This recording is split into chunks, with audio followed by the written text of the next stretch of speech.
కూటమిని నమ్మి మోసపోయిన ప్రజలకు కొండంత భరోసా ఇచ్చే నాయకత్వాన్ని అందించవలసిన అవసరం ఉందని బాపట్ల మాజీ ఎమ్మెల్యే కోన రఘుపతి పిలుపునిచ్చారు.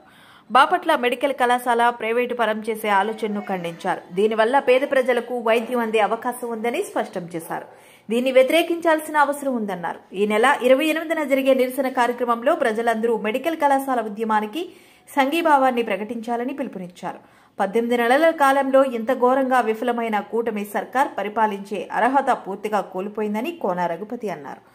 ప్రభుత్వ భాగస్వామ్యంతో మెడికల్ కళాశాలలు నిర్మించాలన్న ఉద్యమాన్ని ప్రజల్లోకి బలంగా తీసుకెళ్లాలని కోరారు. ఇదే సందర్భంలో మెడికల్ కళాశాల ప్రైవేటు పరం చేసే ఆలోచన కలవరపెట్టిందన్నారు. ఈ కార్యక్రమంలో వైసీపీ నాయకులు, కార్యకర్తలు పాల్గొన్నారు.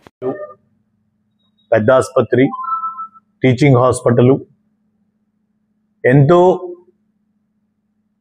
ప్రభావవంతమైనటువంటి ఒక కాన్సెప్ట్ని తీసుకొని ఈ రాష్ట్రంలో 17 మెడికల్ కాలేజీలని, టీచింగ్ హాస్పిటల్స్ని తీసుకొచ్చినటువంటి పూర్వ ముఖ్యమంత్రి శ్రీ వైఎస్ జగన్మోహన్ రెడ్డి గారు ఈ రాష్ట్రంలో కోవిడ్ తర్వాత మనకున్నటువంటి వైద్య సదుపాయాల లోటుని గ్రహించి గవర్నమెంట్ ఆఫ్ ఇండియా ఇచ్చినటువంటి ఒక గొప్ప అవకాశాన్ని అందిపుచ్చుకొని ప్రభుత్వ రంగంలో 17 కొత్తగా టీచింగ్ హాస్పిటల్స్ రావటం అంటే అది మామూలు విషయం కాదు. ప్రత్యేకంగా మళ్ళీ ఒకసారి చెప్తా ఉన్నాను, ఈ టీచింగ్ హాస్పిటల్ కాన్సెప్ట్లో సూపర్ స్పెషాలిటీ హాస్పిటల్, 500 పడకల సూపర్ స్పెషాలిటీ హాస్పిటల్, ఇది మెయిన్గా గుర్తుపెట్టుకోవాల్సింది, మనం అందరం కూడా హైలైట్ చేయాల్సింది.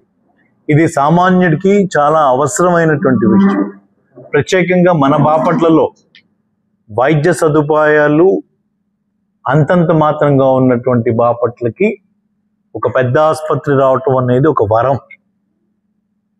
500 పడకల సూపర్ స్పెషాలిటీ హాస్పిటల్ రావటం ద్వారా ఇప్పటికే ఒక ఎడ్యుకేషన్ సెంటర్గా ఉన్నటువంటి బాపట్లలో medical college, nursing college, paramedical college ప్రభుత్వ రంగంలో రావటం ద్వారా అద్భుతాలు జరిగేటువంటి ఒక గొప్ప అవకాశాన్ని ఈరోజు కూటమి ప్రభుత్వం ఏర్పడిన తర్వాత యథాతథంగా ఎప్పుడు చంద్రబాబు నాయుడు గారు చేసేటువంటి ఆలోచనలకే మళ్ళా అదే పందాల్లో విద్యని, వైద్యాన్ని ప్రైవేట్ పరం చేయటం అనేది ఎప్పుడు ఆయనకున్నటువంటి ఆలోచన.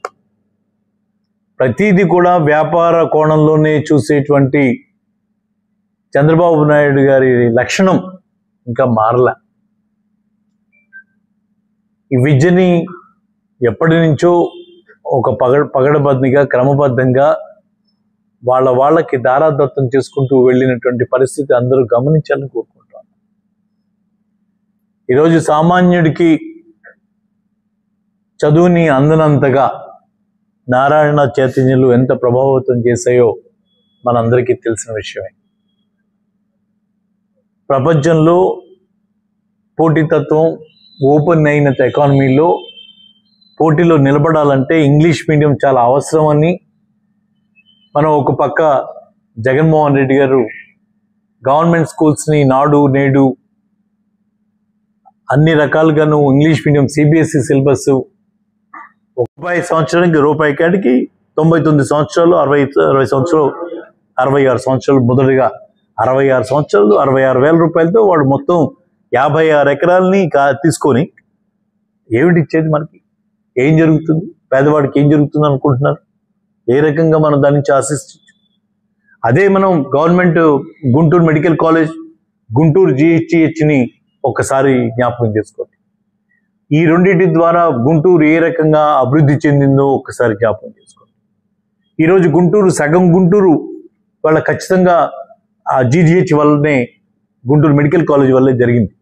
ఇవాళ గుంటూరు మెడికల్ కాలేజీ, GGH రెండు కలిసి ఉండేదే మన Bapatla BGH, Bapatla general hospital, teaching hospital. ఈ రెండు కలిసి ఒక గొడుగు కిందకి తీసుకురావటమే ఈ ప్రయోగం. ఈ ప్రయోగం ద్వారా ఈరోజు మెడికల్ సదుపాయాలు పెరగడం ద్వారా బాపట్లో రియల్ ఎస్టేట్ పెరుగుతుంది. ఇక్కడికి వచ్చేటువంటి స్థిరపడేటువంటి వాళ్ళ సంఖ్య పెరుగుతుంది.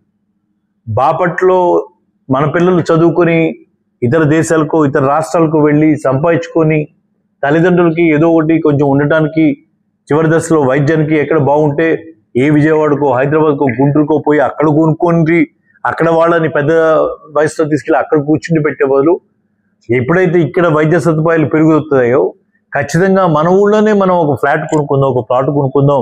ఆ రకంగా మన ఊళ్ళోనే అభివృద్ధి జరుగుతుంది, మన ఊళ్ళోనే మన ఎకానమీ ఇంకా బెటర్ అవుతుంది, చక్కటి ఫెసిలిటీస్ రావడానికి అవకాశం ఉంటుంది. కాబట్టి ఇది చాలా చిన్న విషయం కాదు.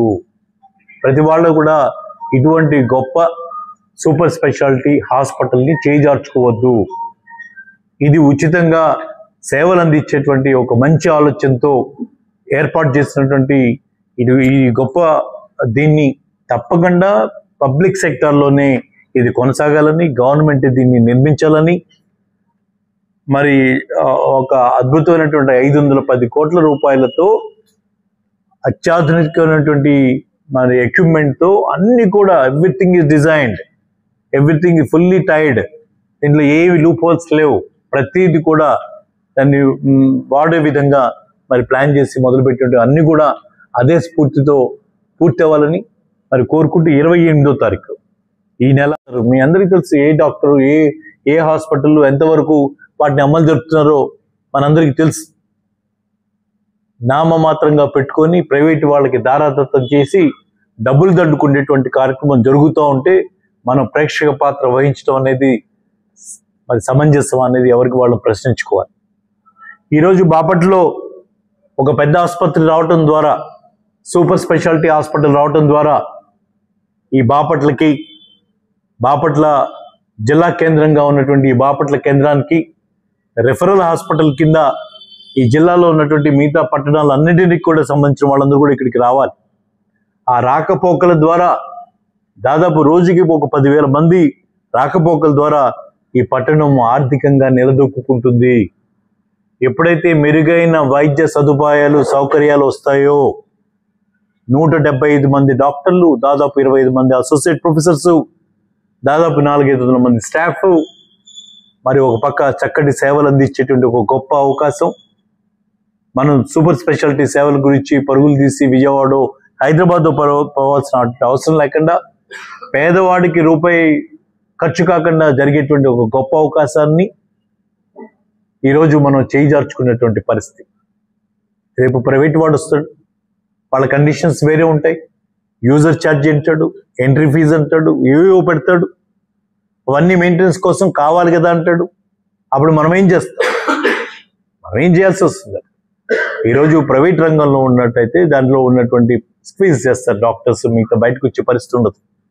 వాళ్ళ ఎన్ఆర్ఐ హాస్పిటల్ తీసుకోండి, ఎన్ఆర్ఐ మెడికల్ కాలేజ్ తీసుకోండి, ఆ 4 గోడల మధ్య అదొక వ్యాపార మోడల్. అక్కడ ఏం జరుగుతుంది అనేది బయట ప్రపంచానికి తెలియదు, ఎంత ఛార్జ్ చేస్తాడు, ఏమవుతుందనే సంగతి తెలియదు.